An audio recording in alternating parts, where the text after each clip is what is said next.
হেই everyone, তোমরা কে কে তেঁতুলের আচার খেতে ভালোবাসো প্লিজ আমাকে কমেন্ট করে জানিও। আজ আমি করতে চলেছি তেঁতুলের আচার। তো ফার্স্টে তেঁতুলটা জলে দিয়ে একটু নুন দিয়ে ভিজিয়ে রাখতে হবে, আর তারপরে কড়াইতে গোটা জিরে, গোটা ধনে, মৌরি, শুকনো লঙ্কা ভেজে নিতে হবে ভালো করে। ভেজে নেওয়ার পর দেখো মিক্সিতে গুঁড়ো করে নিতে হবে, শিলনোড়াতে বাটলে কিন্তু আরও বেশি ভালো হবে।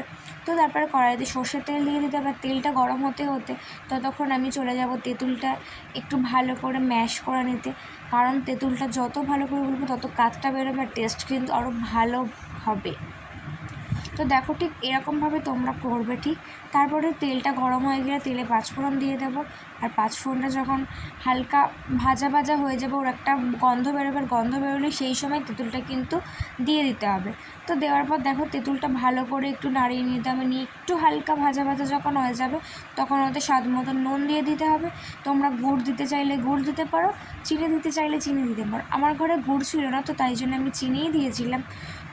আর এরপর কখন মশলা দেবে সেটা কিন্তু পরের পার্টে আসবে। তো ভিডিওটা ভালো লাগলে লাইক শেয়ার করতে ভুলো না। Love you all.